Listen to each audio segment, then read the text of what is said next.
Les gars, il a vraiment travaillé dur. C'est très rare que je demande à quelqu'un de faire le marathon complet du dimanche, car en général, ils s'évanouissent avant le service de 10 heures. D'habitude, ils n'arrivent pas jusqu'à 12h30 ou 14h30. Ils sont épuisés et on doit les ressusciter. Mais lui, il travaille dur. À chaque service, il donne tout ce qu'il a. Waouh, courtisé.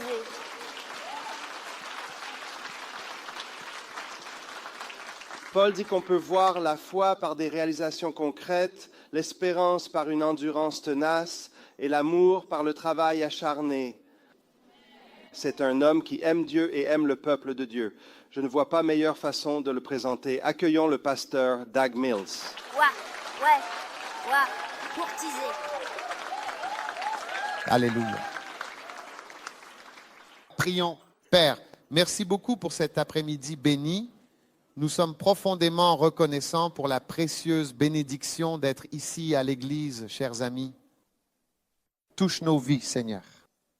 Guéris-nous, sauve-nous, bénis-nous, Seigneur. Nous recevons toutes tes bénédictions au nom de Jésus et tout le monde a crié Amen. Amen. Waouh. Vous pouvez vous asseoir, s'il vous plaît. J'ai ici quelques livres que je voudrais vous présenter. Quelle bénédiction. L'art du leadership, un très bon et excellent livre sur le leadership, sera une grande bénédiction pour vous, pour chacun d'entre vous. Le sang de Jésus, c'est un sujet puissant. Les étapes vers l'onction. Combien veulent connaître les étapes vers l'onction? Wow! Attraper l'onction, l'onction n'est pas quelque chose que l'on peut apprendre. C'est quelque chose que l'on attrape. Quelle bénédiction!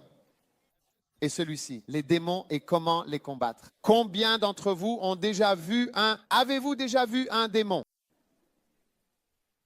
Moi, oui. J'ai vu des démons à plusieurs reprises. Dieu a touché mes yeux et les a ouverts. Et j'ai vu... Wow! L'art de suivre, quelle bénédiction. Un livre pour les pasteurs, l'art du berger. Anakato, c'est un mot grec, en fait. Cela signifie aller et contraindre les gens à venir à Jésus. Amen. Amen. Rétrogradation.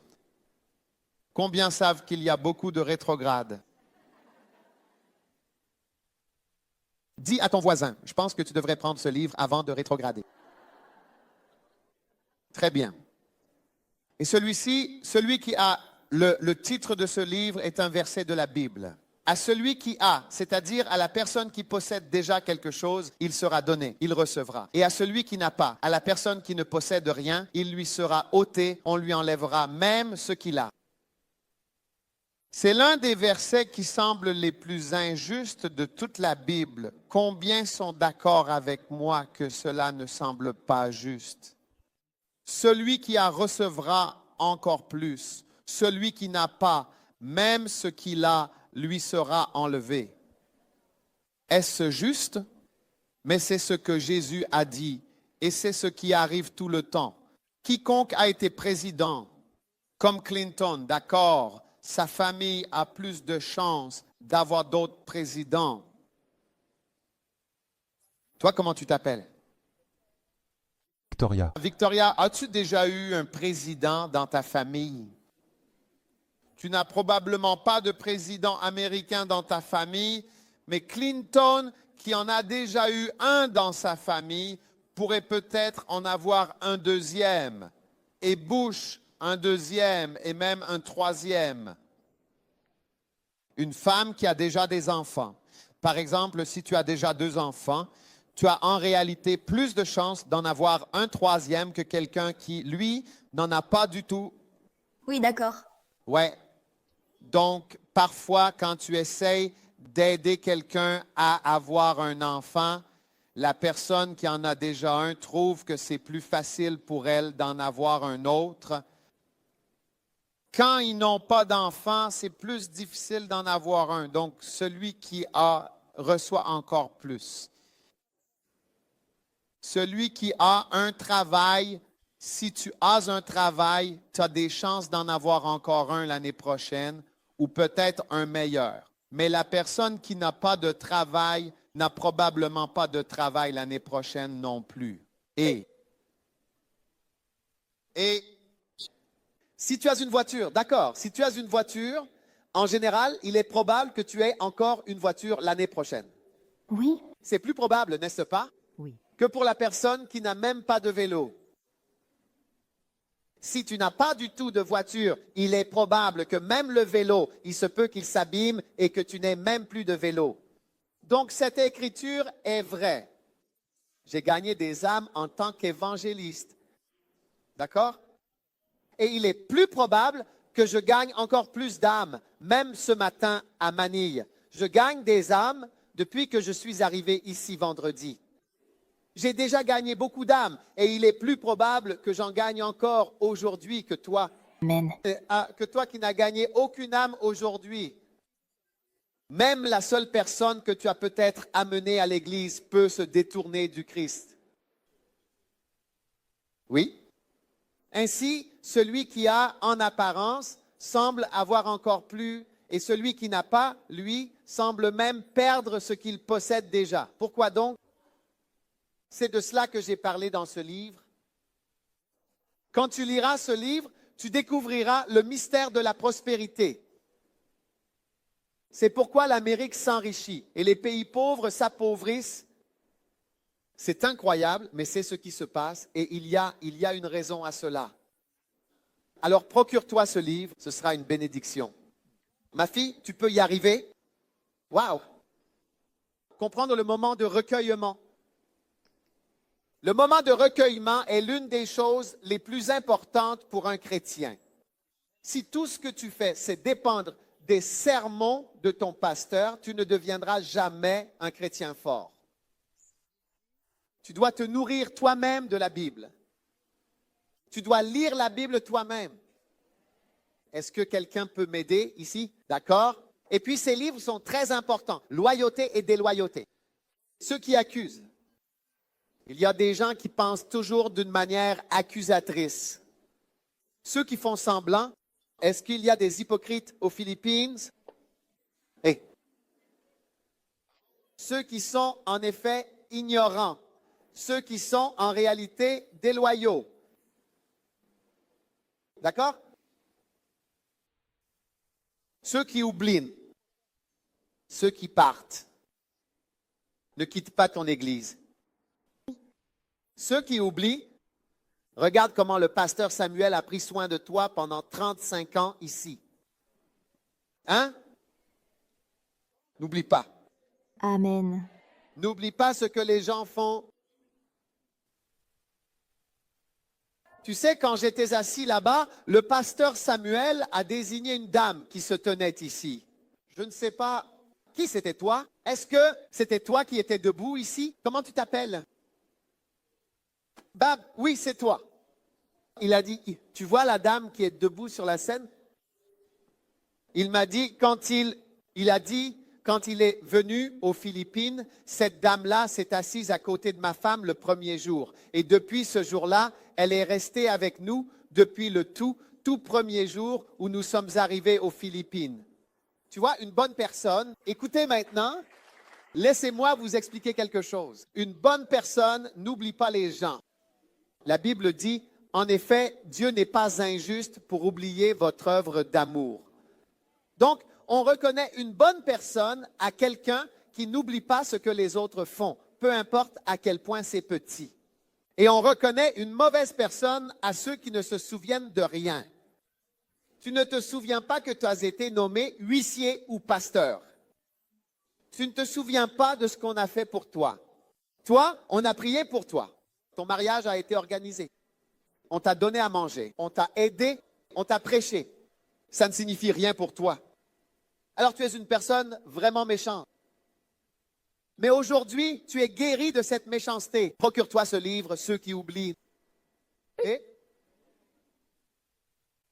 ceux qui sont ignorants, ce sont les ignorants qui deviennent rebelles. Si vous êtes rempli de connaissances, vous ne serez pas rebelle. La Bible dit que lorsqu'Absalom s'est rebellé contre son père, 200 personnes ont suivi Absalom dans l'innocence de leur esprit. 200 personnes. Ils ne savaient pas ce qu'ils faisaient lorsqu'ils attaquaient leur propre père. 200 hommes. Par ignorance, ils ont suivi Absalom pour tuer son propre père. Comment pouvez-vous attaquer votre propre père et tant de personnes vous suivent? C'est à cause de l'ignorance. C'est pourquoi j'ai écrit un livre pour ces personnes ignorantes. J'ai écrit un livre pour chaque type de personne afin que vous ayez votre propre livre. Loyauté et déloyauté. Ceux qui sont déloyaux, vous devez obtenir un de ces livres, car beaucoup d'entreprises ne peuvent pas fonctionner à cause de la déloyauté. Vous voyez, mon père avait un hôtel il y a quelques années, quand il était encore en vie. Il est mort maintenant. Et chaque jour, quand il venait à l'hôtel, il ne savait pas ce qui se passait, mais tous les professionnels qu'il avait, les directeurs d'hôtel, et ils n'étaient pas loyaux envers lui. Alors un jour, il a découvert qu'il volait l'argent. Alors il a renvoyé tout le monde. Et il m'a demandé si je connaissais un directeur d'hôtel. J'ai dit, je ne connais pas de directeur d'hôtel, mais je connais quelqu'un de loyal, quelqu'un qui est fidèle. Lui, il ne ment pas. Alors, je lui ai présenté mon ami qui ne mentirait pas et ne volerait pas. Lorsque cette personne loyale est devenue le directeur de l'hôtel, alors qu'il ne connaissait vraiment rien du tout à la gestion hôtelière, et pourtant les revenus de l'hôtel ont été multipliés par 15 en une seule journée, simplement parce qu'une personne fidèle était à la tête de l'hôtel en charge au lieu d'un menteur, même si ce menteur était un professionnel de la gestion hôtelière. Ainsi, la loyauté est parfois plus puissante et plus importante que votre éducation. Et si vous avez des personnes fidèles, vous pouvez faire plus pour le Seigneur. Amen. C'est pourquoi ce livre est un livre très important. Loyauté et déloyauté. Donc, nous avons tous ces livres à disposition. Et le dernier que je veux présenter est les 12 influences du Saint-Esprit. Vous savez, alors que je suis ici, le Saint-Esprit influence ce que je fais. Mais parfois, je ne suis même pas conscient de la puissance du Saint-Esprit, car l'influence du Saint-Esprit est très paisible. Vous ne savez même pas quand certaines choses vous viennent à l'esprit. Amen. Amen. Je me souviens qu'il y a de nombreuses années, je partais en voyage. Et pendant ce voyage, nous avons eu un terrible accident. J'aurais dû mourir, mais je ne suis pas mort.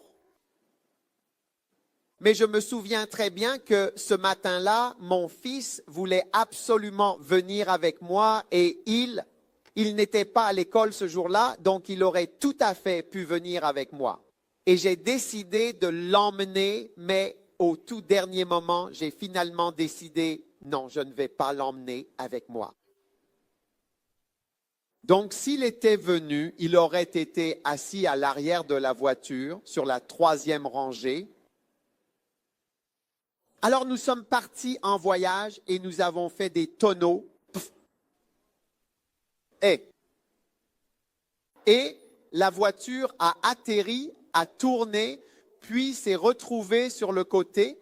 Et l'endroit précis où il aurait été assis a été complètement écrasé. Toutes les affaires qui se trouvaient à l'arrière de la voiture sont sorties, vous voyez. Mais je me souviens très bien que lorsque j'ai pris la décision, j'ai dit, je ne le prendrai pas. Au dernier moment, j'ai dit, non, tu ne peux pas venir. Et il pleurait. Et j'ai dit, non, tu ne viens pas. Mais à 17 heures, j'ai compris pourquoi j'avais dit de ne pas venir. Parce qu'il aurait été éjecté de la voiture ou tué dans l'accident quand nous avons fait des tonneaux. Parfois, l'influence du Saint-Esprit est si subtile que l'on ne se rend même pas compte de ce qui se passe. Je me souviens Plus tôt cette année, je faisais une collecte et je me tenais là, tenant le panier, et j'ai dit aux gens de venir donner leur offrande. Alors, une dame s'est approchée, puis elle est repartie, et je l'ai appelée. J'ai dit, venez, quel était votre nom? Et j'ai dit, laissez-moi simplement prier pour vous. Après le service, une dame, un frère ou une dame ou quelqu'un a appelé le pasteur de l'église et a dit, écoutez, vous souvenez-vous quand l'évêque prenait l'offrande, il y avait quelqu'un qui l'a arrêté et à qui il a dit, venez, laissez-moi prier pour vous. Il a dit, mes yeux se sont ouverts et j'ai vu un ange debout à côté de lui. Et l'ange lui a chuchoté quelque chose à l'oreille. Dès que l'ange lui a chuchoté quelque chose à l'oreille, il a alors appelé la dame et a dit, revenez. Et j'ai prié pour elle. Puis le matin, c'était dans la nuit. Puis le matin, une autre personne a appelé le même pasteur tôt le matin et lui a dit, écoutez, quelque chose de fantastique s'est produit hier. J'ai vu cet être debout à côté de l'évêque et quand il s'apprêtait à prier, quand il était en train de recevoir et que cette dame est venue et qu'il l'a appelé, il y avait un ange ou un être qui se tenait là et lui a chuchoté quelque chose à l'oreille. Et c'est à ce moment-là qu'il a appelé la personne. Je ne savais pas qu'il y avait un ange. Wow. Non, j'ai juste vu la dame. J'ai dit, ah, vous me semblez familière. Venez, laissez-moi prier. Et c'est la seule personne pour qui j'ai prié. Plus de 1000 personnes sont venues déposer une offrande dans le panier. Plus de 1000 personnes. Mais c'est la seule personne que j'ai arrêtée. Donc, ce que je veux dire, c'est que l'influence du Saint-Esprit est parfois si subtile que vous n'êtes pas conscient de ce qui se passe. Et l'influence du Saint-Esprit comporte de nombreux aspects et dimensions par lesquels le Saint-Esprit vous influence. Et c'est pour cela que j'ai écrit ce livre en particulier, parce que ce livre a plusieurs 1, 2, 3, 4, 5, 6, 7, 8, 9 nombres, laissez-moi voir. 35 influences, domaines dans lesquels le Saint-Esprit vous influence, parfois sans que vous sachiez vraiment ce qui vous arrive. En réalité, oui. Donc ce livre est indispensable, vous devez avoir ce livre. Écoutez, certains chrétiens ne lisent pas, mais je vais vous dire, nous connaissons Dieu en lisant. Oui, eh bien, Comment as-tu connu Dieu? Comment le pasteur Samuel connaît-il Dieu? En lisant la Bible. Aucun d'entre nous n'a vu, peu d'entre nous ont vu Jésus, et même si tu vois Jésus, ce sera pour 3 minutes ou une courte vision. En réalité, c'est en lisant. Donc, quand tu vois un livre et que Dieu t'introduit à ce livre et te le fait découvrir, eh bien, c'est ta vie chrétienne. Tu te rends service en tant que chrétien en cherchant le livre et en le lisant. Je veux présenter ces livres. C'est une bénédiction pour toi. Ovation au Seigneur. Alléluia. Et vous savez quoi? À tous les cultes, je ne présente pas de livres. Seulement ici. Donc, vous voyez, peut-être que la douce influence du Saint-Esprit m'influence à présenter des livres, parce qu'à chaque culte, je n'ai pas vraiment présenté les livres. Hier, je n'ai même pas mentionné de livres, mais je suis venu ici et j'ai soudainement commencé à présenter des livres. Donc, parfois, on ne sait même pas ce qui se passe et le Saint-Esprit nous influence. Amen. Waouh! Recevez déjà votre bénédiction au nom de Jésus. Père, merci pour la bénédiction. Merci pour la bénédiction. Aujourd'hui, en ce jour, je souhaite sincèrement partager avec vous un court et bref message sur Jésus-Christ et l'homme paralytique. Jésus et l'homme paralytique. Combien croient que Jésus peut guérir les personnes paralysées? Amen. Waouh! Luc chapitre 5, verset 18. Et voici des hommes apportèrent sur un lit un homme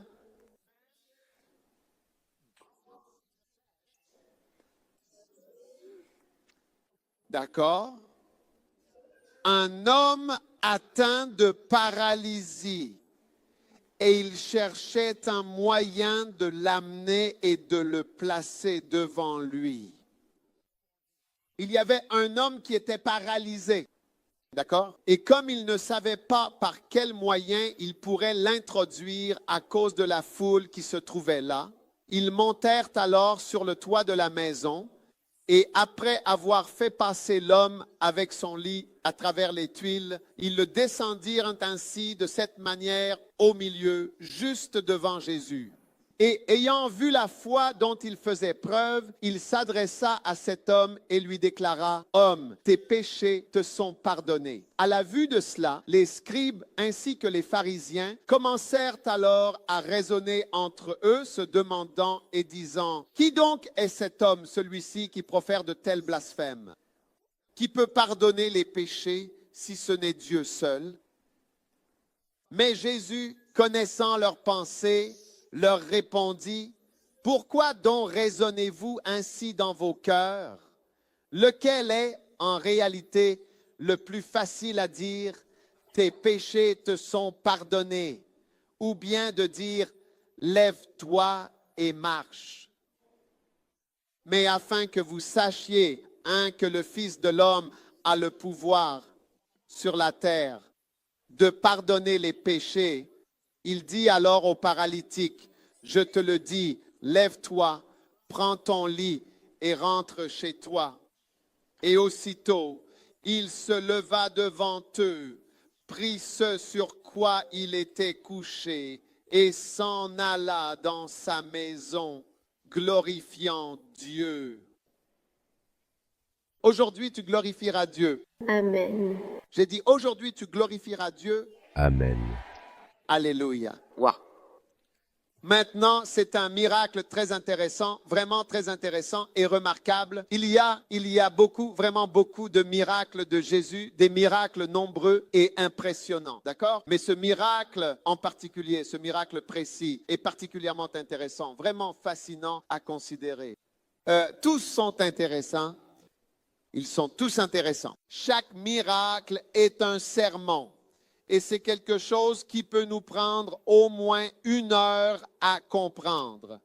Donc, je partage juste un peu avec vous sur ce miracle en particulier, Jésus-Christ et le paralytique. Amen. Amen. Maintenant, la première chose que l'on peut remarquer à propos de Jésus et du paralytique, c'est que lorsque Jésus a vu cet homme et ses amis, la première chose qui a frappé Jésus, c'est que cet homme était un pécheur. Amen. C'était un homme mauvais. Est-ce que vous m'écoutez? Amen.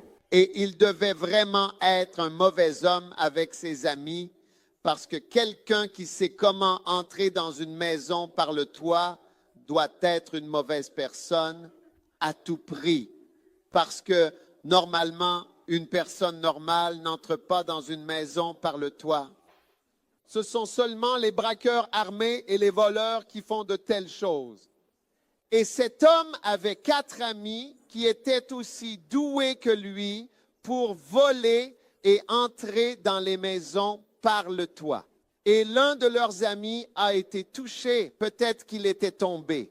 C'est pour cela qu'il était même paralysé, parce que quand on grimpe comme ça pour voler, peut-être qu'il s'enfuyait et il est tombé et il est devenu paralysé. Vous comprenez? Et ses 4 autres amis n'avaient pas été touchés. Mais lui en particulier, il l'était. Et c'est pour cela qu'il tenait à l'amener à Jésus. Vous comprenez ce dont je parle? Oui. Donc, dès que Jésus l'a vu, il n'a pas dit, « Depuis combien de temps es-tu malade? Quelle partie te fait mal? » Il a juste vu tes péchés. Et dès qu'il a vu, il a dit, « Ah, c'est une mauvaise personne, c'est un pécheur. » Or, le péché, c'est une condition très dangereuse. C'est la condition que Jésus-Christ est venu résoudre. Vous voyez, en effet, le péché, c'est... Si vous regardez Jacques, chapitre 1, pouvons-nous ouvrir Jacques, chapitre 1, verset 14? Il est écrit, « Chacun est tenté lorsqu'il se trouve attiré, séduit et entraîné par sa propre convoitise. Ensuite, la convoitise, lorsqu'elle a pris forme et qu'elle s'est développée, donne naissance au péché. Et le péché, une fois qu'il est parvenu à son accomplissement, produit alors la mort. Amen. Le péché mène toujours, inévitablement, à la mort sans exception. Vous le comprenez bien, n'est-ce pas? Oui. Ou si vous voulez un verset plus simple dans la Bible, le salaire du péché, c'est la mort. Beaucoup d'entre nous l'ont déjà entendu, n'est-ce pas? Le paiement du péché, c'est la mort. Comment la mort survient-elle? Comment la mort survient-elle? Comment la mort vient-elle aux êtres humains? D'accord. Donc, le salaire du péché, c'est la mort, n'est-ce pas? Ce qui signifie que le salaire ou le paiement du péché, c'est de donner accès aux agents qui amènent la mort dans ta vie. Oui. Si le salaire du péché, c'est la mort, alors cela signifie que le salaire du péché, c'est de permettre à tout ce qui apporte la mort ou à certaines choses qui apportent la mort d'entrer dans ta vie. Et quelles sont les choses qui apportent la mort? La première, c'est la maladie. La maladie.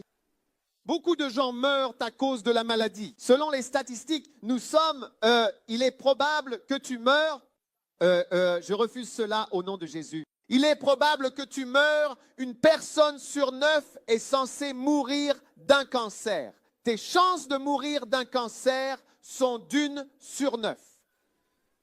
De nos jours, c'est ce qu'ils disent. En effet, c'est ce que l'on entend souvent. Tes chances de mourir dans une voiture sont d'environ 1 sur 85.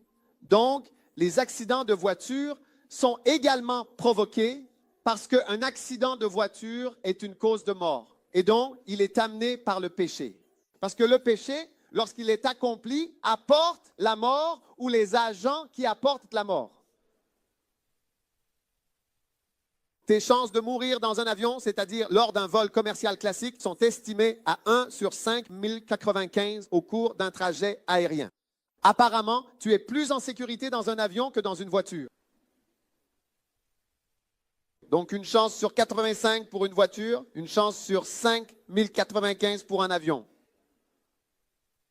Tes chances de mourir à cause du terrorisme, je ne sais pas combien c'est aujourd'hui car c'est assez récent, mais ce sont différentes façons. J'ai déjà entendu quelqu'un donner des statistiques sur les causes de décès. Une chance sur ceci, une chance sur cela, une chance sur ceci, une chance sur cela, une chance sur ceci.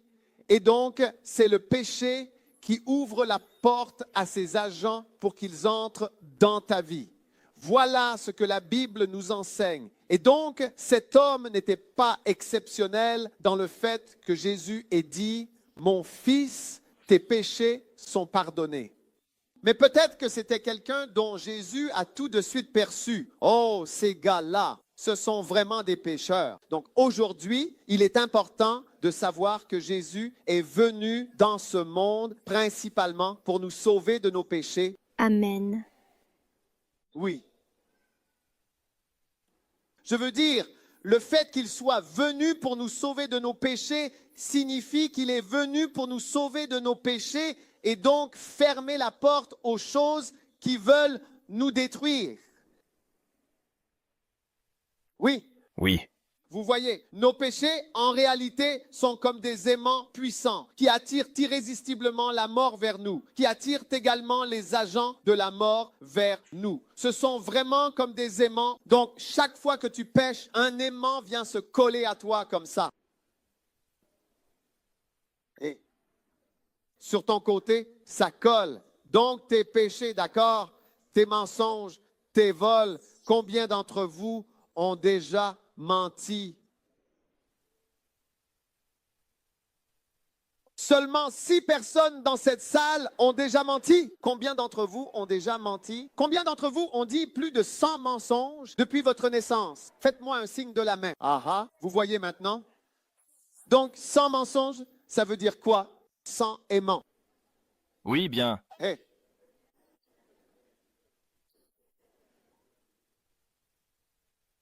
Oui, l'aimant attire la mort et les agents de la mort. Combien parmi vous ont déjà volé quelque chose? Juste ici dans la chorale, combien ont déjà volé quelque chose? Levez la main, faites-moi un signe. Eh, combien d'entre vous ont déjà volé du poulet dans la cuisine de leur mère? Faites un signe de la main. Vous voyez maintenant? Chaque fois que vous volez quelque chose, un aimant encore plus gros vient s'installer sur vous. Parfois, l'aimant se place sur votre utérus et attire quelque chose vers votre utérus. Parfois, il va se coller à votre œil et attirer quelque chose vers votre œil. Peut-être qu'il attire des problèmes oculaires. Il les attire. Je vous le dis, chaque péché dans nos vies est en réalité comme un aimant. Parce que, comme le dit la Bible, le salaire du péché, la conséquence, la réaction du péché, c'est la mort. Ou alors quelque chose qui tue. Oui.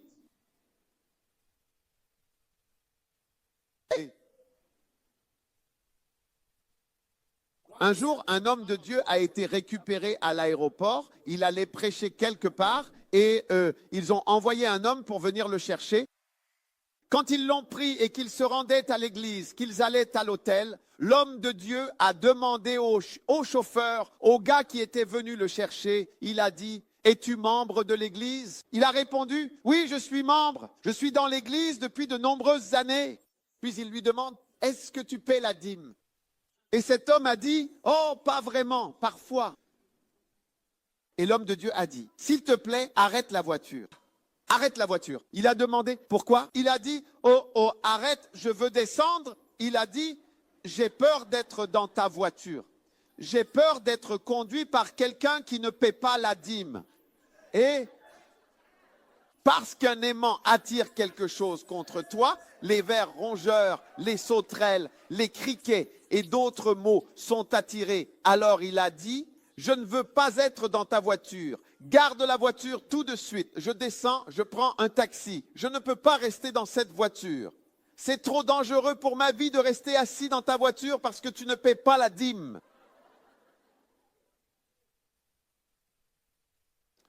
Combien d'entre vous ont déjà été jaloux? La jalousie, juste cette partie ici, la jalousie. Et tout le monde. La jalousie est l'un des plus grands maux du monde. La Bible dit dans Marc, le dernier, Marc, je crois, chapitre 19, il est dit: et Jésus-Christ a été crucifié à cause de l'envie des Parisiens, des pharisiens. La jalousie et l'envie sont des choses très mauvaises. Et la couleur de cet aimant est verte. Et donc, quand tu es rempli de jalousie, il y a un puissant aimant vert et tous les démons voient: ah, regardez, on y va. Et alors, les démons vont venir. Waouh! Combien d'entre vous ont déjà commis la fornication? Savez-vous ce qu'est la fornication? Le sexe avant le mariage. Juste cette section ici.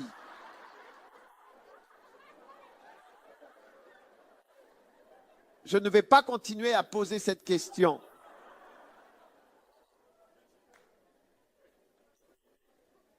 Et, hein?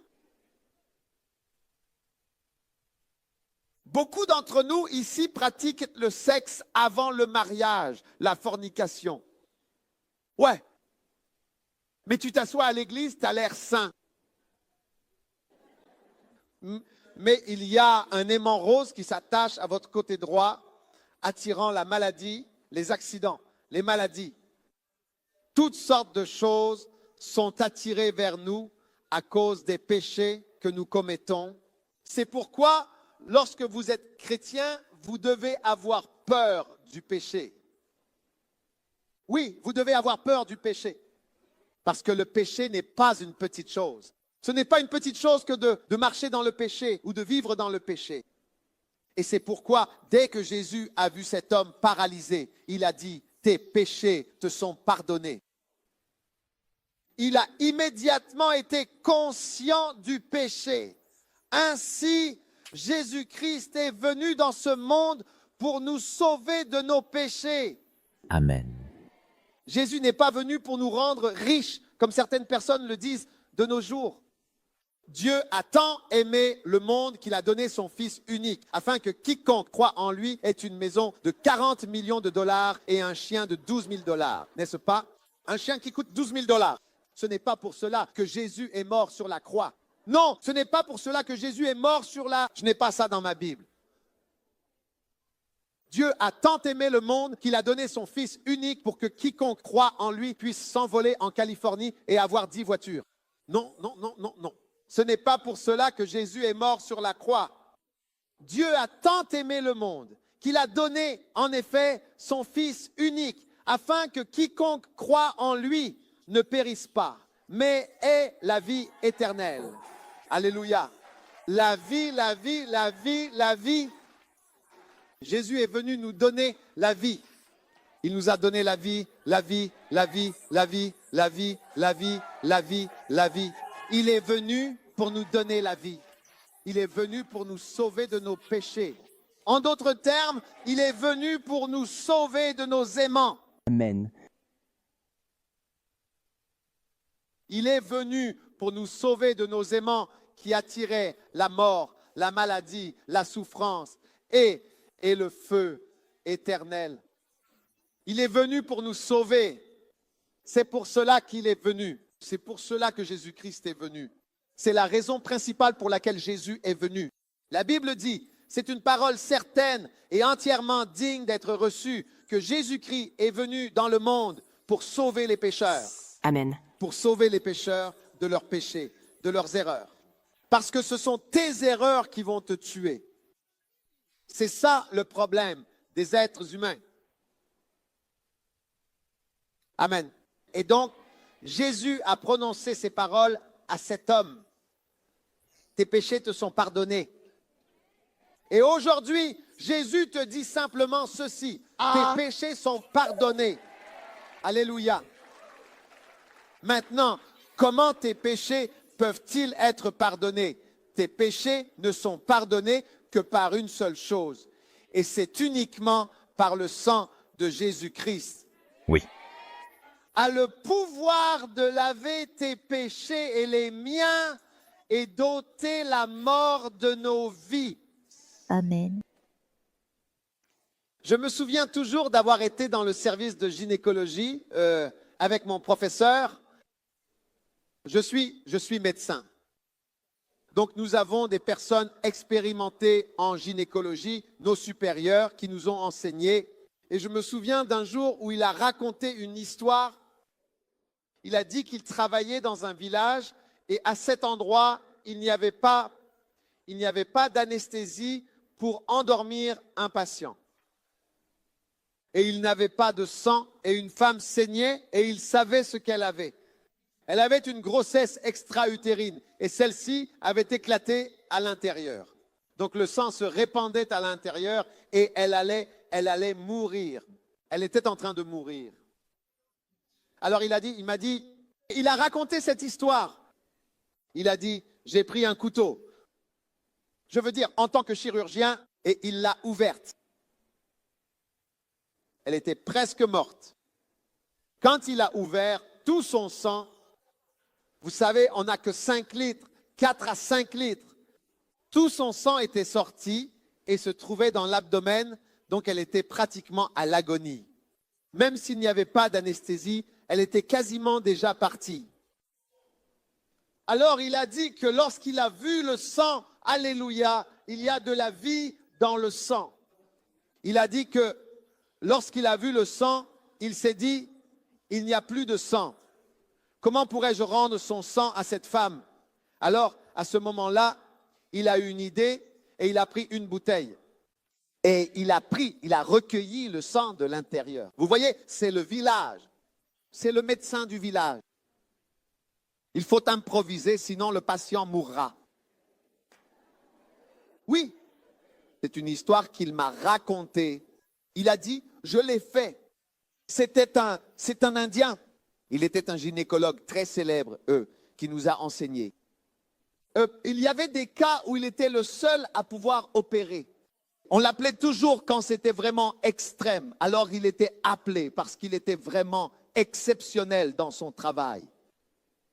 Il a dit, j'ai pris une bouteille et j'ai recueilli tout le sang de la femme qui était dans l'estomac, dans l'abdomen. Et je l'ai mis dans la bouteille, puis j'ai retourné la bouteille, je l'ai connectée à une perfusion et j'ai remis le sang de la femme dans son corps.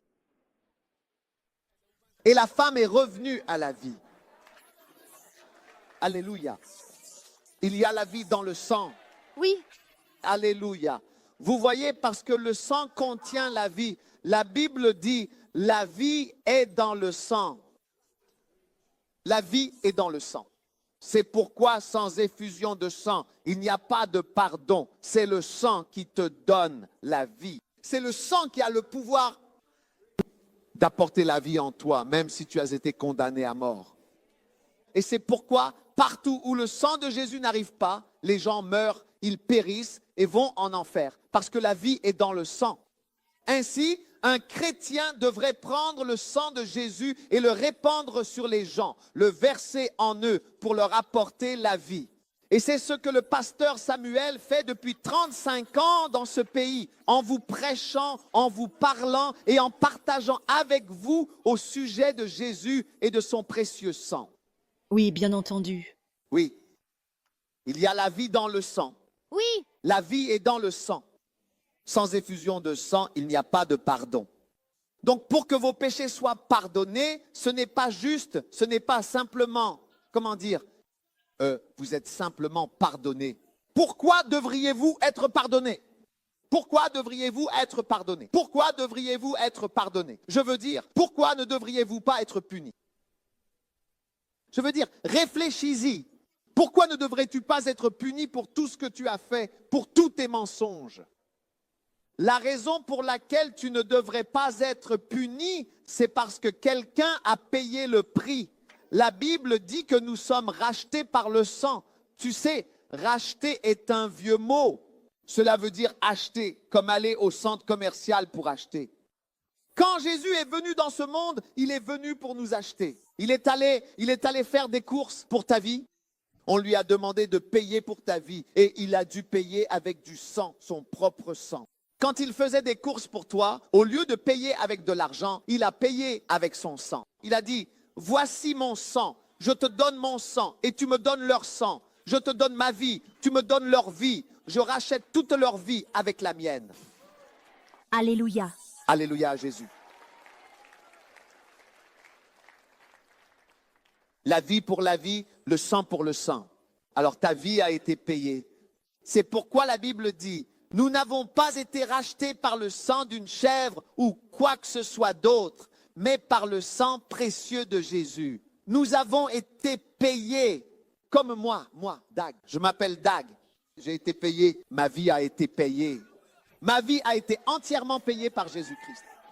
Jésus-Christ a payé pour ma vie avec son sang. Il m'a racheté, il m'a sauvé et a payé pour que j'aille au ciel. Il m'a acheté avec sa vie et son sang. Waouh! Acclamez le Seigneur avec un cri d'alléluia. Quel sauveur puissant, quel sauveur béni. Oui, bien. Quel sauveur béni. Il a payé pour que je puisse aller au ciel.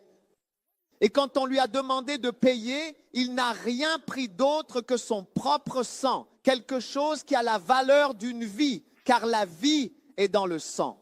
Michel. Et il a payé, et me voici aujourd'hui en train de prêcher. C'est pourquoi je ne cesserai jamais de prêcher jusqu'à ma mort, car je dois dire à plus de gens ce qu'est ce merveilleux salut qui nous a été donné. Alléluia, alléluia, alléluia. Ainsi, Jésus et le paralytique nous enseignent de très, très belles choses, des vérités profondes et touchantes, en particulier la merveilleuse grâce du pardon des péchés, cette grâce extraordinaire qui nous est offerte et qui révèle toute la beauté du message de Jésus. Amen. Amen. Et donc, vous voyez, Jésus a véritablement guéri cet homme en lui pardonnant ses péchés. Amen. Mais certaines personnes étaient assises là à critiquer. Amen. Et les scribes et les pharisiens commencèrent à raisonner, disant, qui est celui-ci qui profère des blasphèmes? Qui peut pardonner les péchés si ce n'est Dieu seul?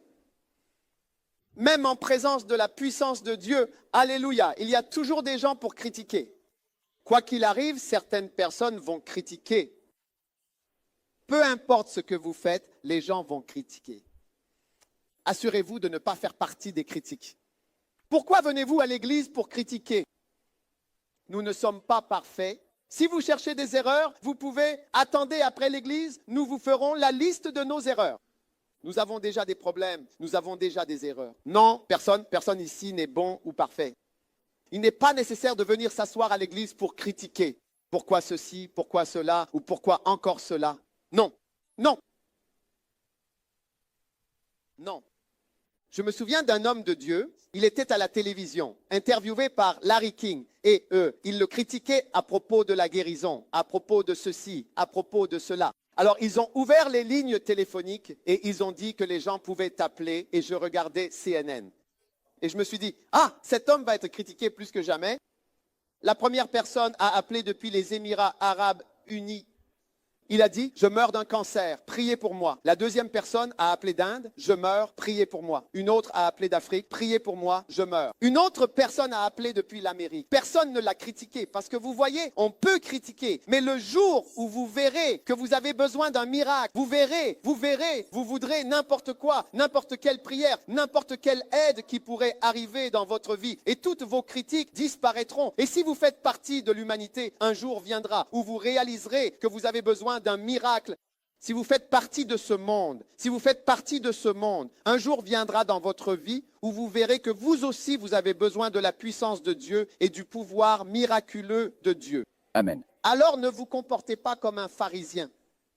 Un pharisien voit loin, il ne voit pas facilement. Loin de voir. Et un sadducéen, ils sont tristes à voir, c'est triste de les voir. Ne devenez pas l'un de ces gens loin de voir et tristes à voir dans l'Église. Alléluia. Amen. Jésus guérit et il y a beaucoup de choses que vous pouvez critiquer chez Jésus. Oui. Vous savez, certains de ces miracles auraient pu être critiqués et il y avait des gens qui critiquaient. Pourquoi dis-tu que ses péchés sont pardonnés? Sais-tu ce qu'il a fait? C'est un braqueur bien connu dans cette ville. Comment peux-tu lui pardonner ses péchés? Nous allons le condamner à mort. Comment peux-tu le pardonner?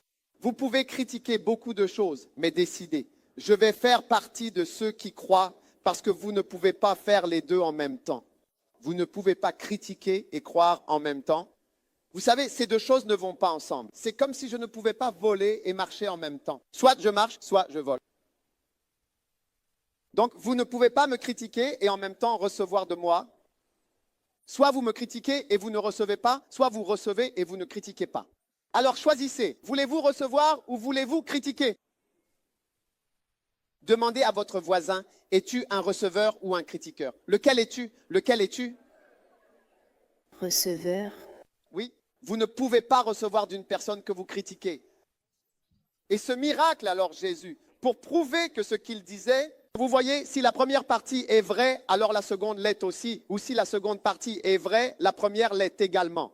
Pour prouver que ce qu'il disait se produisait réellement, c'est-à-dire que vos péchés sont pardonnés, pour prouver que lorsque je dis que vos péchés sont pardonnés, c'est vrai, je vais dire autre chose que vous pouvez voir.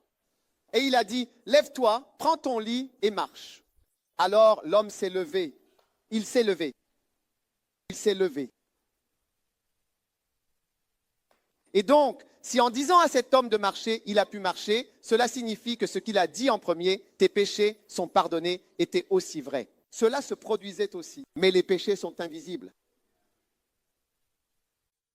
Donc cela signifie que ses péchés ont vraiment été pardonnés et c'est ainsi qu'il a été guéri. Oui, alléluia. Ses péchés ont été pardonnés, c'est ainsi qu'il a été guéri.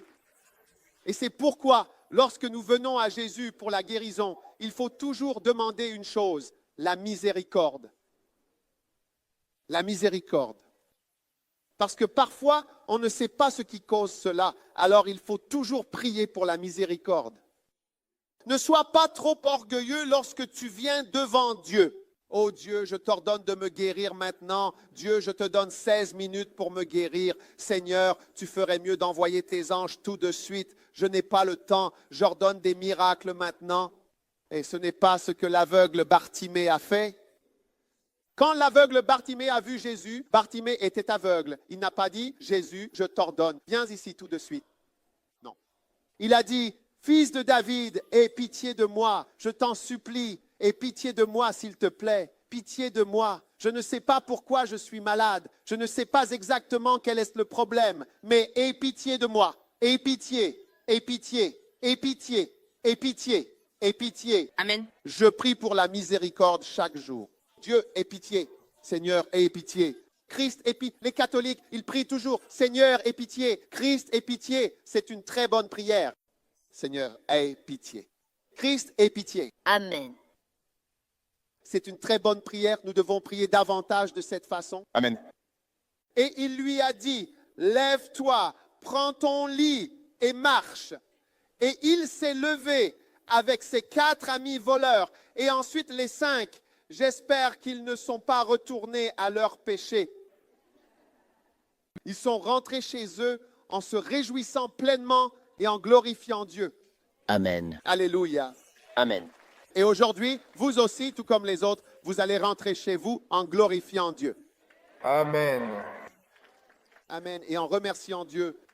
Un jour, je me souviens, j'étais dans une église à Durban, pas dans ma propre église. Un peu pasteur m'y avait invité.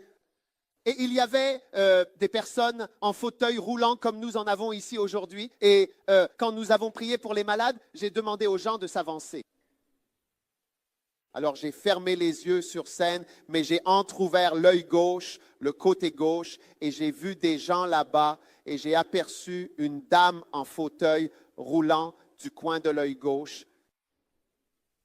Et quand je l'ai vue, j'ai tourné la tête de ce côté, et je me suis dit en moi-même, pourquoi cette dame s'avance-t-elle? J'ai dit, les personnes qui sont guéries devraient s'avancer, mais elle s'est avancée en fauteuil roulant jusqu'à l'avant. Elle n'aurait pas dû faire ça.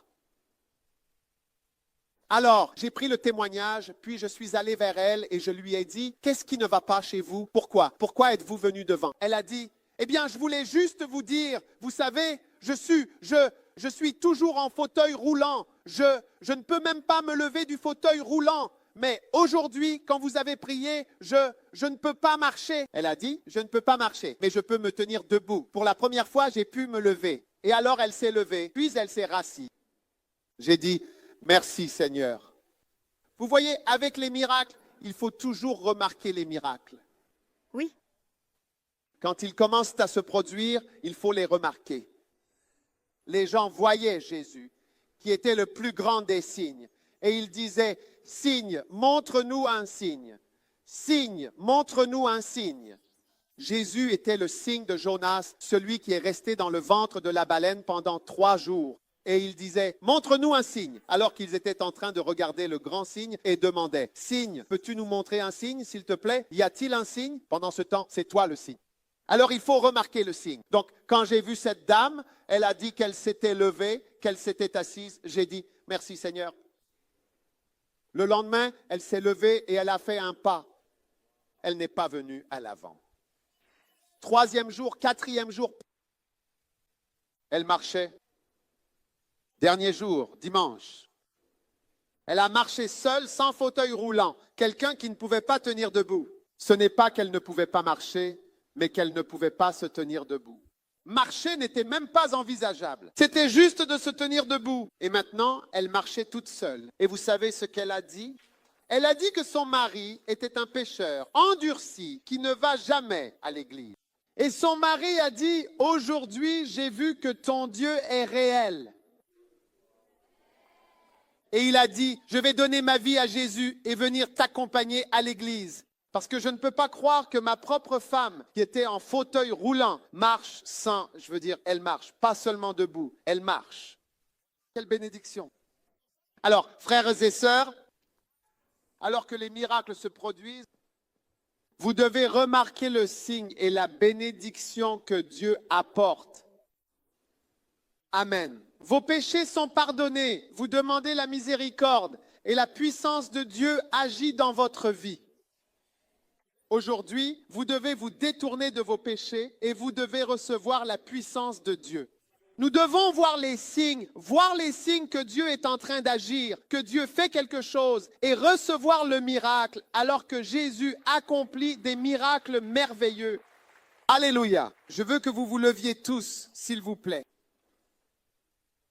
Combien d'entre vous ont été bénis avec Jésus et le paralytique? Waouh, quelle bénédiction. Maintenant, écoutez. Fermez les yeux un instant. Alors que toutes les têtes sont inclinées, si vous êtes ici aujourd'hui, vous n'êtes pas né de nouveau. Vous ne connaissez pas Jésus comme votre sauveur et votre maître. Vous voulez dire, pasteur, je suis pécheur, je sais que je suis pécheur. S'il te plaît, pardonne-moi pour mes péchés. S'il te plaît, pardonne-moi. Pardonne-moi. Souviens-toi, le péché est un aimant. Dites tous aimants. Combien veulent avoir de tels aimants sur eux? Mais aujourd'hui, tu as une opportunité de recevoir Jésus. Tes péchés seront effacés. Ton nom sera inscrit dans le livre de vie. Tu sais, peut-être que quelqu'un t'a invité à l'église, mais tu ne connais pas Jésus comme ton sauveur. Et aujourd'hui, Jésus veut effacer tous tes péchés et inscrire ton nom dans le livre de vie. Alors que toutes les têtes sont inclinées, écoutez très attentivement. Je vais vous donner une opportunité. Alors que vous êtes debout ici, peut-être que quelqu'un vous a invité à l'église, mais au fond de votre cœur, vous savez que vous n'êtes pas né de nouveau.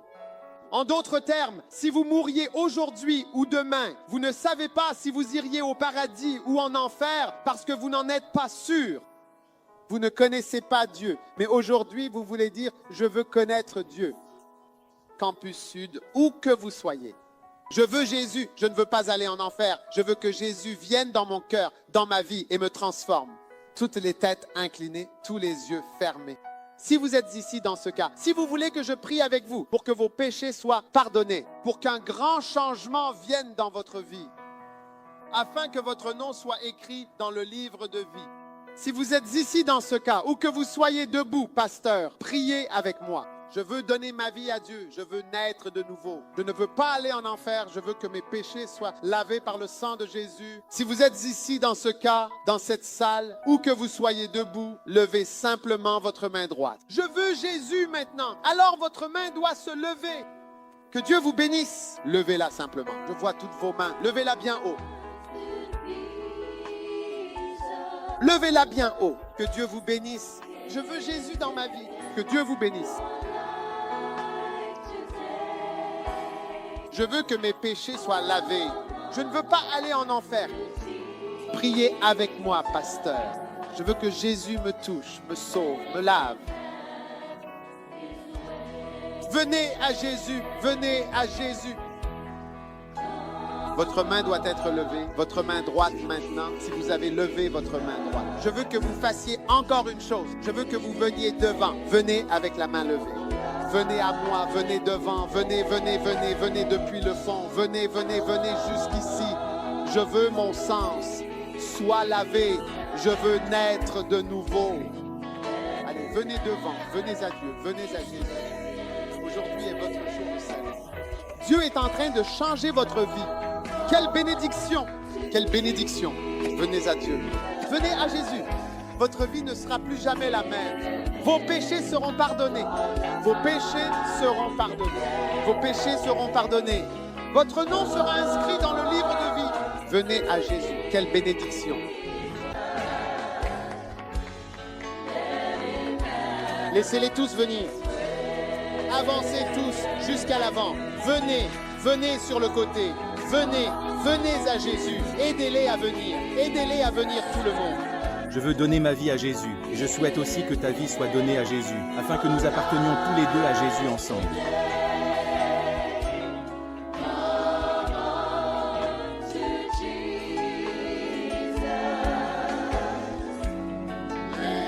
Maintenant, juste maintenant. Écoutez.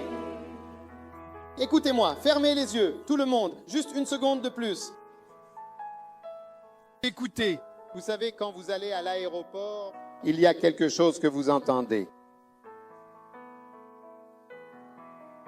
Ceci est un vol vers n'importe où, peut-être Jakarta, jusqu'ici. Et ils disent, ceci est le dernier appel. Ceci est le dernier appel, l'appel final.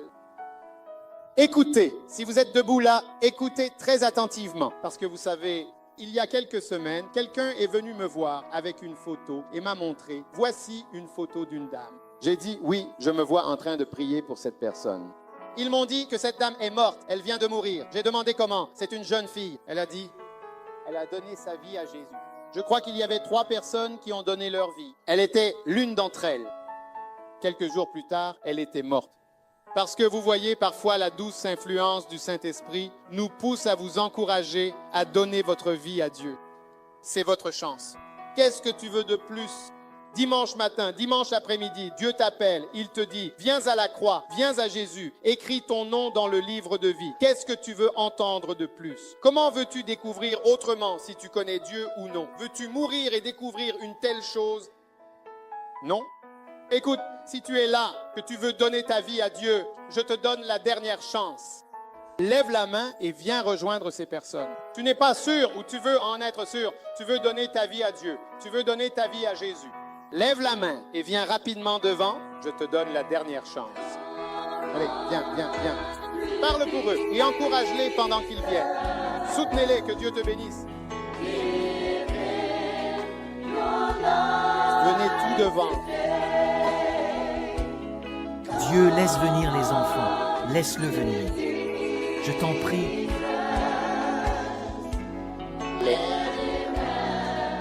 Le laisser venir. Allez, viens ici. Laisse venir. Allez, viens. Chante. Allez, viens. Donne-lui ta vie. Donne-lui ta vie. Donne-lui vraiment ta vie, sans hésiter, aujourd'hui, en cet instant précis. Que Dieu te bénisse et chante. Allez, viens. Allez, viens.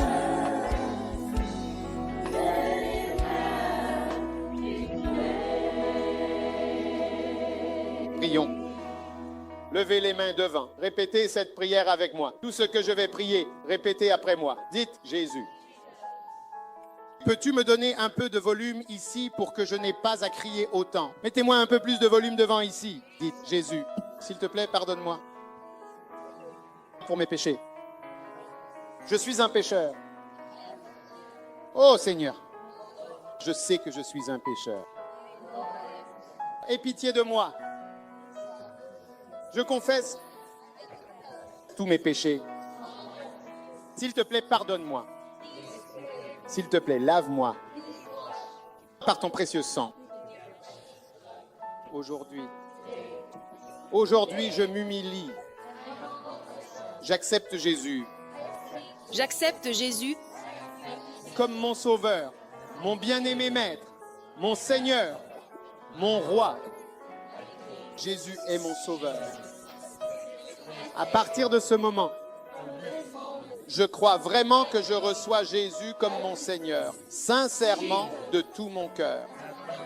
Merci, Père, de m'avoir sauvé aujourd'hui. S'il te plaît, purifie-moi. Lave-moi par le sang de Jésus. Je le reçois. Je te remercie, Seigneur, de m'avoir sauvé aujourd'hui. S'il te plaît, écris mon nom dans le livre de vie. Que tout le monde se joigne à moi. Dites, s'il te plaît, écris mon nom dans le livre de vie. À partir de ce moment, j'appartiens à Dieu. J'appartiens à Jésus. Et je servirai Jésus. Merci Seigneur de m'avoir sauvé cet après-midi. Levez vos 2 mains et dites « Je t'aime Jésus ». Que tout le monde dise « Je t'aime Jésus ». Je te remercie Jésus de m'avoir sauvé aujourd'hui. Maintenant, répétez après moi « Satan ». Satan, écoute attentivement. À partir d'aujourd'hui, je ne te suivrai plus. Je ne te servirai plus. J'appartiens à Jésus. Et je servirai Jésus-Christ. Satan. Au nom de Jésus, je te réprimande, je te le dis clairement. Je ne te servirai plus. J'appartiens à Dieu. Levez vos deux mains et dites merci Jésus. Merci Jésus pour m'avoir aimé, pour m'avoir sauvé. Je t'aime Jésus. Je te remercie Jésus. Tu es mon sauveur. Je t'aime Jésus. Je suis ton serviteur. Je te suivrai pour le reste de ma vie. Je t'obéirai. Je te servirai. Merci Seigneur. Au nom de Jésus. Amen et Amen.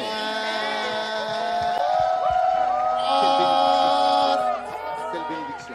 Quelle bénédiction. Quelle bénédiction. Quelle bénédiction. Quelle bénédiction. Quelle bénédiction. Alléluia. Écoutez. Jésus est aussi un guérisseur. Quand nous, dès que nous aurons terminé, dans quelle salle allons-nous aller? Chambre Rivière. Il y a une salle qui s'appelle la salle River. Vous restez juste ici. Et dès que je descends de la scène, c'est terminé pour nous tous. Es-tu sérieux dans ce que tu fais? Es-tu sérieux?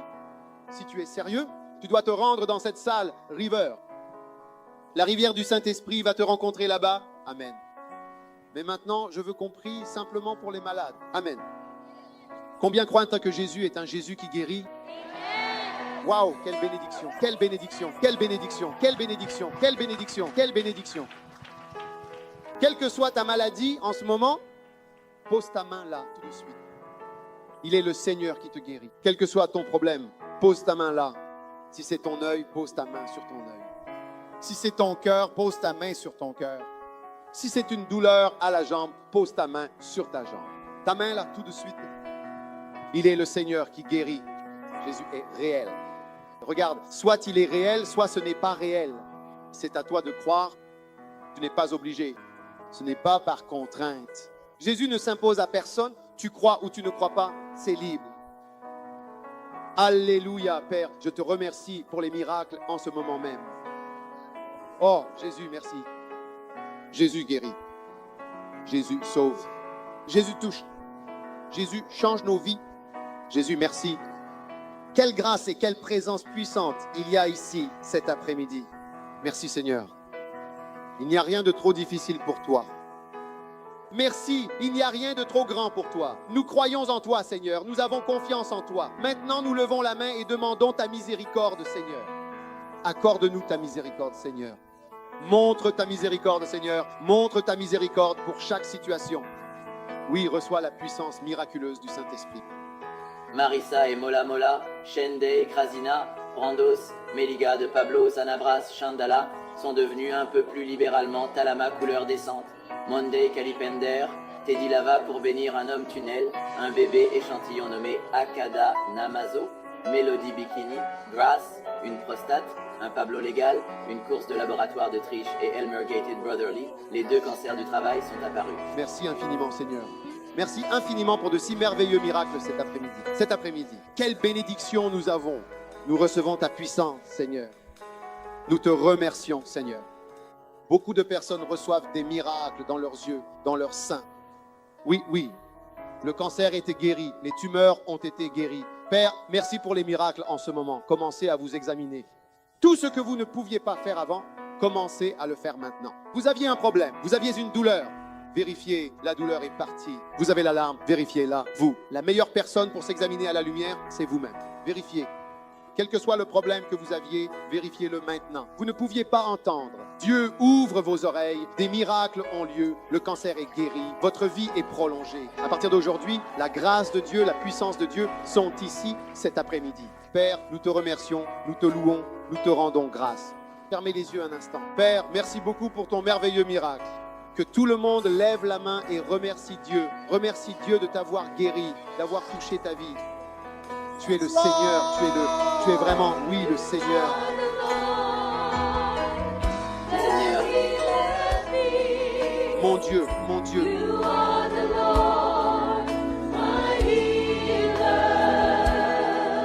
tu as envoyé ta parole et tu entends comme nous. Merci.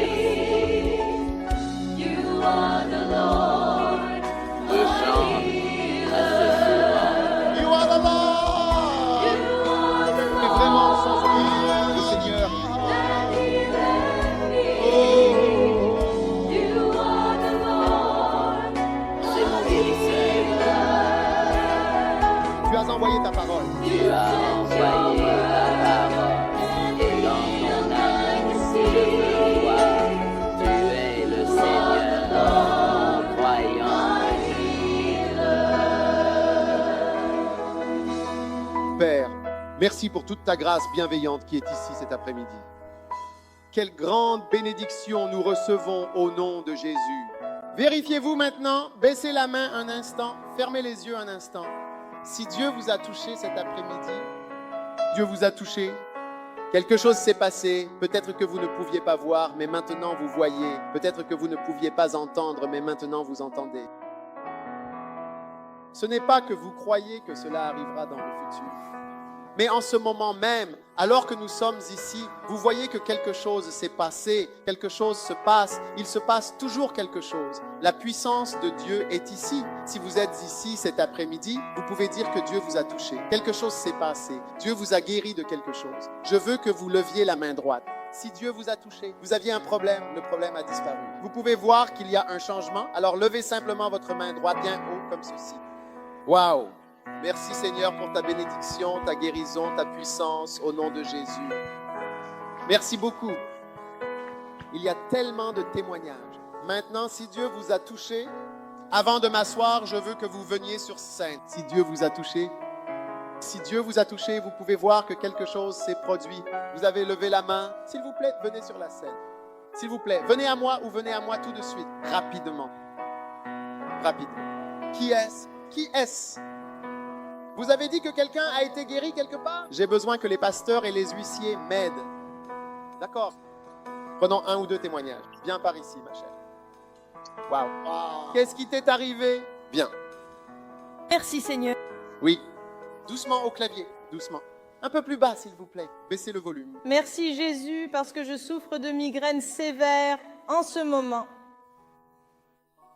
Depuis la fac, j'ai de fortes migraines et ce matin,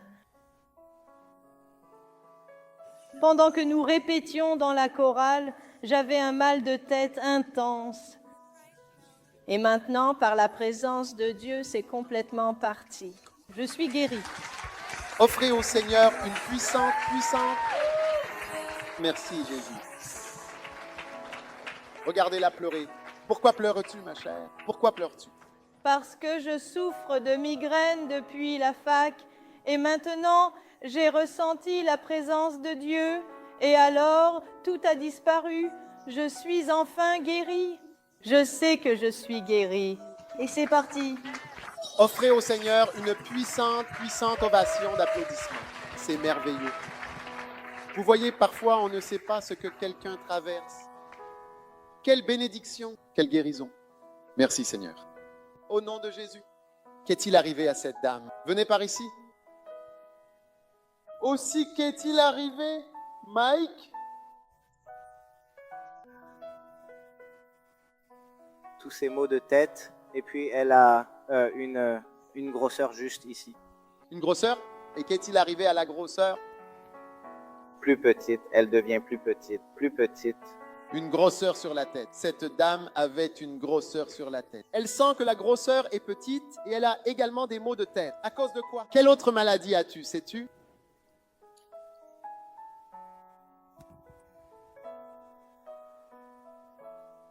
Dans ta main, toute oppression satanique est brisée dans cette vie. Au nom puissant de Jésus. Merci Seigneur. Applaudissez le Seigneur. Merveilleux miracle. Viens par ici, ma chère. Viens, que Dieu te bénisse. Viens ici. Viens par ici. Que Dieu te bénisse. Viens vers moi ici. Qu'est-ce qui t'est arrivé? Mon dos me fait très mal depuis des années. Le dos? Depuis combien de temps? Des années. Quel âge as-tu? J'ai 21 ans, tu sais. 21 ans. C'est en étudiant. Assis sur une chaise. C'est généralement ce qu'on appelle des spasmes des muscles paraspinaux. Père, merci pour ta puissance de guérison. La douleur est-elle partie? Penche-toi en avant. Tu te penches. La douleur est-elle déjà partie ou pas? Oui, elle est partie. Père, merci pour ta puissance et ta guérison. Au nom de Jésus, offrez une grande ovation au Seigneur. Es-tu heureux de ce que le Seigneur fait? Écoutez, quand vous avez mal au dos et que vous allez chez le médecin, parfois ils vous diront qu'ils n'ont pas de médicaments. Change simplement de chaise. Oui, parce qu'ils n'ont vraiment rien qui puisse résoudre ce genre de problème. Oui. Offrez une grande ovation au Seigneur. Que Dieu vous bénisse. Qu'est-il arrivé à cette dame? J'ai une épaule gelée en ce moment. Syndrome de l'épaule gelée. Je ne peux pas lever les bras. Épaule gelée. Levez la main. Je peux. Je ne peux pas toucher mes cheveux. Cette dame souffrait d'une maladie, une affection appelée syndrome de l'épaule gelée. Un autre nom pour cela est la capsulite adhésive. Et elle est en train d'être guérie. Elle peut lever l'épaule. Levez-la. Waouh, waouh, waouh, waouh, waouh, waouh. C'est merveilleux. Vous savez, avec les os, nous avons tellement de maladies. Celle-ci, c'est l'épaule gelée. Vous pouvez en avoir une autre appelée le coude de l'étudiant. Ça se manifeste ici. Le coude de l'étudiant, l'épaule gelée, tant de choses différentes. Et le Seigneur accomplit des miracles merveilleux. Offrez au Seigneur une puissante ovation d'applaudissements. Le syndrome de l'épaule gelée est guéri. Que Dieu vous bénisse. Qu'est-il arrivé, Seb? Estomac fragile à cause des allergies. Estomac faible. Comment sais-tu ton estomac est plus fort? Avant, je prenais des enzymes digestives. Tu prends des enzymes digestives. Oui, j'avais toujours, absolument toujours, en permanence, des indigestions. D'accord, ballonnement, ballonnement. Qu'est-ce qui s'est passé aujourd'hui? Non, plus de ballonnement. Plus de ballonnement à l'instant. Oui, d'habitude, après avoir mangé, j'ai des ballonnements d'estomac. Après 2 heures. Toutes 2 heures. Après 2 heures, après avoir mangé. D'accord, alors plus de ballonnement. Je vois. Donc, tu as mangé, ça fait 2 heures et il n'y a pas de ballonnement. Waouh, venez par ici, venez, cet homme a... Est-ce que cela s'appelle le syndrome du côlon irritable? C'est bien comme ça qu'on l'appelle? Presque un syndrome de l'intestin irritable. Intolérance alimentaire. Donc tu dois prendre des enzymes digestives. Bien digérer ma nourriture. Cet homme, vous voyez, tout le monde produit des enzymes digestives dans la bouche ou l'estomac. Mais cet homme doit prendre les enzymes sous forme de comprimés, Donc quand il mange, il doit ensuite prendre l'enzyme pour digérer la nourriture qu'il a mangée. Toutes les 2 heures, son ventre gonflait. Et là, ça fait 2 heures et son ventre n'est pas gonflé. La puissance de Dieu, vous voyez, il y a beaucoup de choses que les médecins ne peuvent pas résoudre. Vous ne le savez peut-être pas. Vous imaginez? À chaque fois que vous mangez, votre ventre gonfle. Et quand je vais à l'église après avoir mangé, je vais à l'église. Je suis un peu somnolent, vraiment somnolent. Oui. Allergie à cause d'allergie. Oui. Gonflé. Nez gonflé. Oui, sinus. Moins d'oxygène. Je deviens somnolent. J'écoute les sermons du pasteur à cause de la somnolence, à cause du sommeil, du manque d'oxygène. En ce moment, j'ai tué. Réveillé tout de suite. Oui, tout de suite. C'est ce qu'on appelle un double miracle.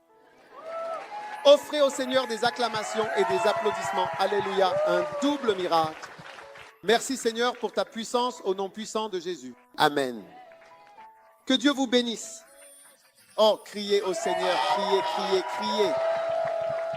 Que se passe-t-il? Tes yeux te font mal? La douleur est-elle partie? La douleur est-elle partie? Comment dit-on? C'est parti. Walana. Voilà, plus rien. Walana.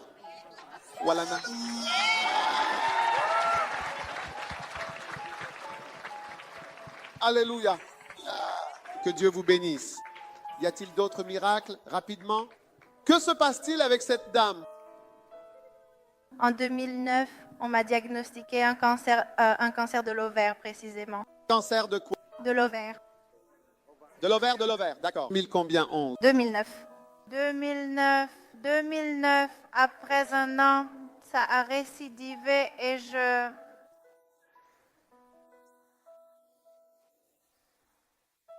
J'ai suivi une chimiothérapie et après 2 ans, c'est revenu encore. Aujourd'hui, quoi passé? C'est revenu encore, mais maintenant, je me sens mieux. Maintenant, je fais une chimiothérapie, mais par la miséricorde de Dieu, je suis guérie. Écoutez, toute personne atteinte d'un cancer, venez ici. Toute personne atteinte d'un cancer, juste le cancer, tenez-vous ici. Je veux prier pour vous. Uniquement les patients atteints de cancer. S'il vous plaît, tenez-vous ici avec votre enfant. Seulement les patients atteints de cancer, seulement tout le monde. Tendez la main. Il m'a vraiment touché. Oh!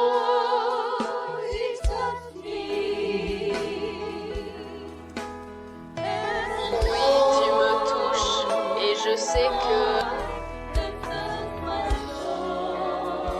ça ne va pas mieux.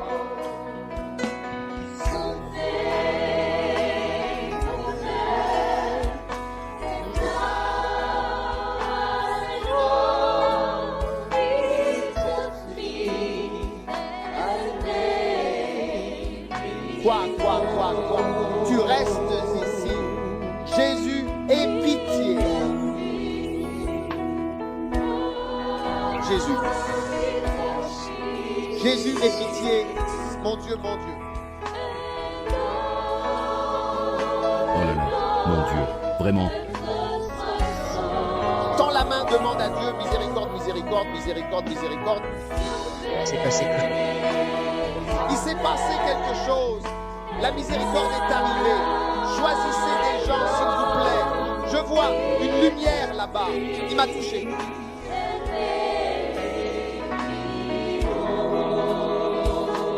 Moi, il m'a touché. Il m'a touché et tous les syndromes du corps. Il m'a touché et tous les syndromes de la corps. Il s'est passé quelque chose.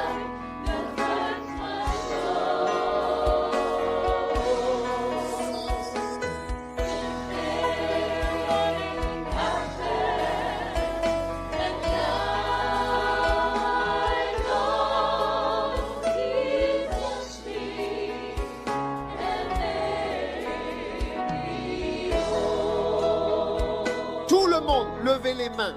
Père, merci pour ta bénédiction sur tes enfants.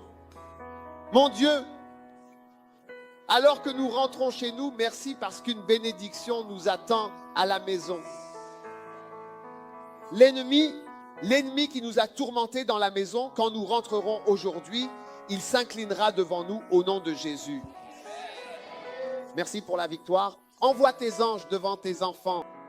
Qu'il y ait la paix dans la maison. Nous réprimandons l'esprit de confusion et d'agitation. Nous ordonnons que le tumulte et les nuages sombres se dissipent. Nous relâchons la tranquillité et la paix, la joie dans la vie et le cœur de ton peuple dans leur maison. Bénis-les sur leur chemin. Bénis-les sur leur chemin. Fais-leur voir ta bonté, ta bienveillance, tes miséricordes dans leur vie. Je te remercie pour la grande bénédiction qui demeure ici, dans cette église, dans cette merveilleuse assemblée. Je te rends gloire. Je te remercie, Père, pour ta grande bénédiction. Au nom de Jésus, tout le monde a crié Alléluia.